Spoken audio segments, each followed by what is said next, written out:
Aujourd'hui, je vous retrouve pour faire un petit bilan de mes acquisitions livresques de l'été parce que vous l'avez certainement remarqué, cet été j'ai un petit peu disparu de YouTube.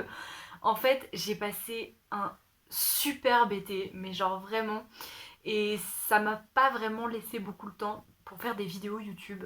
Donc voilà, il est l'heure un petit peu de faire un petit bilan. Cet été, j'ai essayé de vlogger un petit peu parce que je passais vraiment des très bons moments et j'avais un petit peu envie de partager tout ça avec vous. Mais c'était compliqué de vlogger. J'ai quand même gardé les quelques rushs qui me restent. Si j'arrive à en faire quelque chose, je vous sortirai peut-être une petite vidéo bonus sur mon été.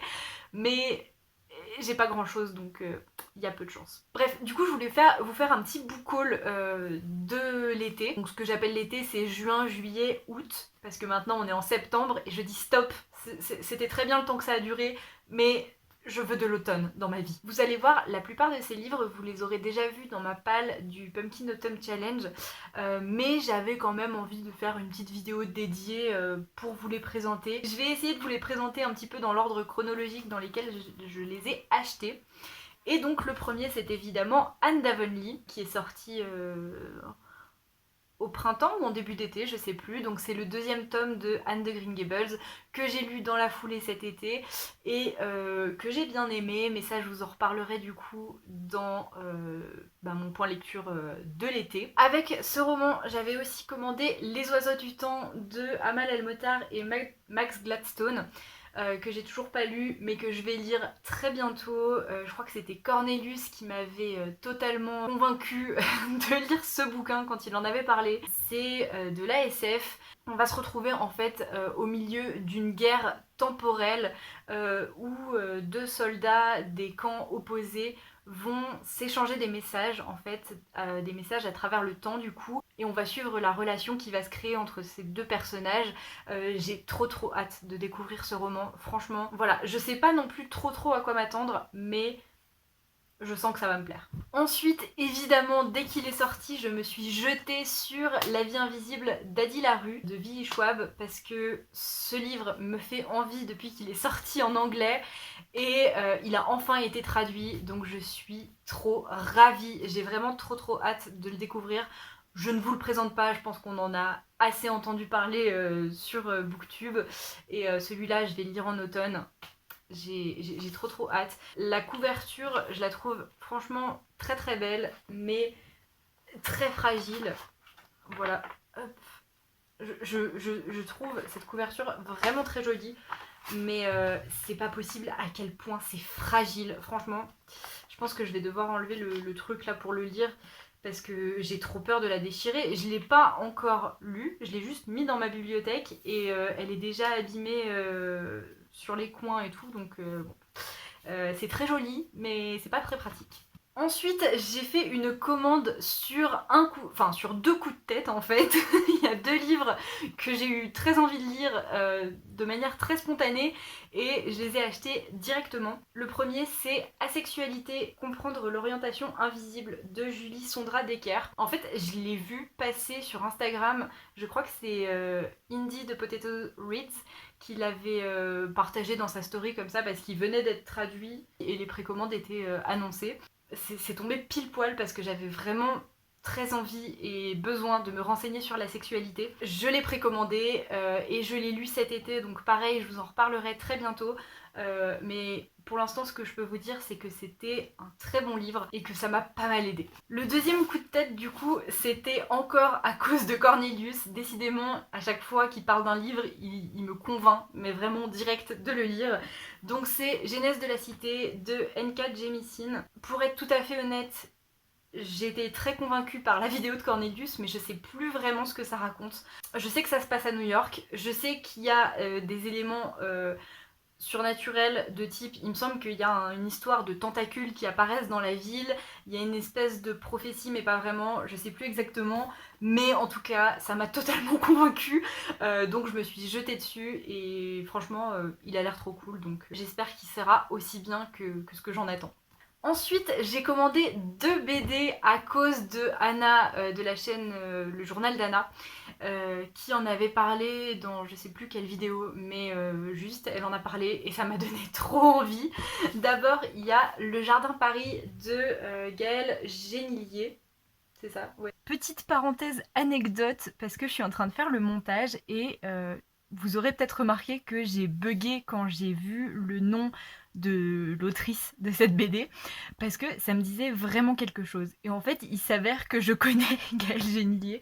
Enfin, je la connais pas vraiment, mais je l'avais rencontrée en convention à la Japan Touch ou quelque chose comme ça, à une époque où je faisais du cosplay, et elle aussi, et je sais plus, je l'avais pris en photo ou quelque chose comme ça.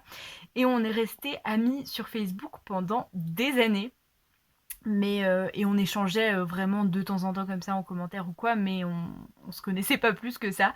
Mais du coup, le fait d'avoir vu son nom passer dans mon fil Facebook pendant vraiment des années, ça s'est inscrit dans mon cerveau. Et du coup, j'ai vérifié et donc c'est bien la même personne. Donc voilà, ça m'a fait bugger. Et donc voilà, j'étais pas du tout au courant qu'elle était devenue autrice de BD. Et je suis très heureuse pour elle. Voilà.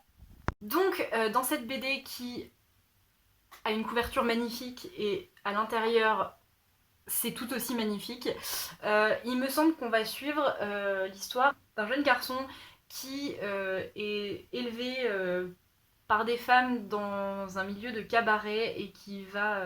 je sais plus. Je sais plus de quoi ça parle, mais ça a l'air trop bien. Je vous en reparlerai quand je l'aurai lu parce que je l'ai toujours pas lu.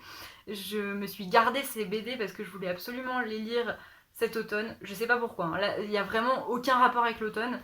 Mais voilà. Donc je pense que ça, je les lirai bientôt et je pourrai vous en parler plus parce que je sais plus de quoi ça parle exactement. Mais ça a l'air très très bien.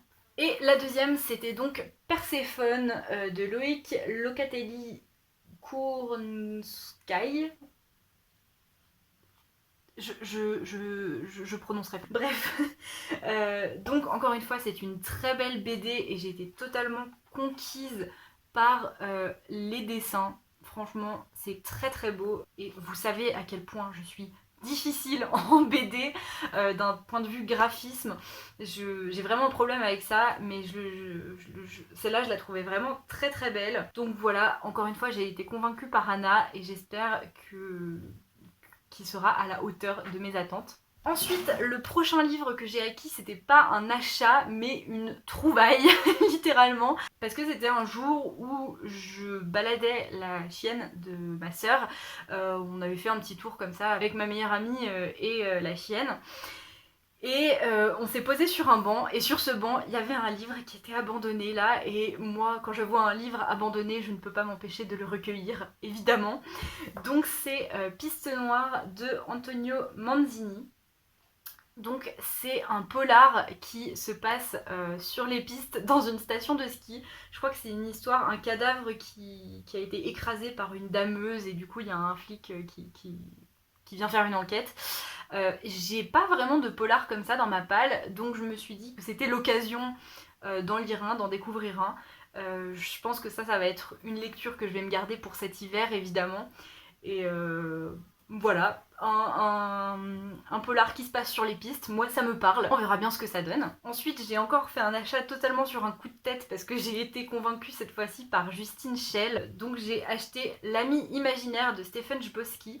Alors si ce nom vous dit quelque chose, c'est parce que cet auteur il a aussi écrit Le monde de Charlie, qui est un livre qui n'a aucun rapport avec ça, clairement, parce que là il me semble que c'est carrément de l'horreur. Et en fait, c'était en voyant les stories Instagram de Justine qui était en train de lire ce livre.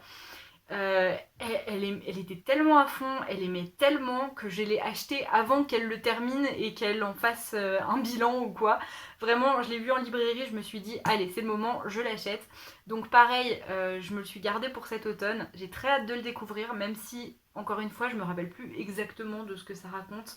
Mais voilà, Justine m'a convaincue.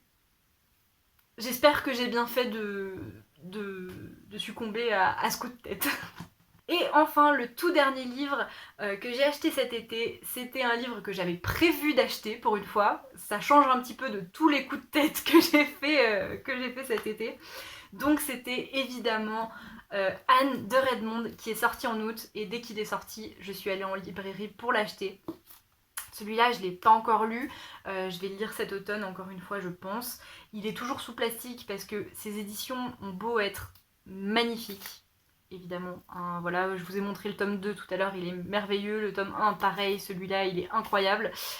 Elles sont très fragiles, vraiment ça s'abîme super vite, même moi qui fais quand même très attention à mes livres, je dois dire que c'est très très fragile, mais elles sont merveilleuses, donc on continue de les acheter, donc j'espère que l'intérieur vaudra l'extérieur, voilà. Et du coup voilà, c'est tout pour mes achats de cet été. C'est déjà pas mal. J'espère que ça vous aura plu, ce petit book haul. Dites-moi si vous avez lu certains de ces livres et ce que vous en avez pensé. Je serais ravie d'échanger avec vous en commentaire. Et en attendant une prochaine vidéo, je vous souhaite de très belles lectures. Bye! Hey there, Tiger Lily, what's the rush? The rush. I need every second of your touch, your touch.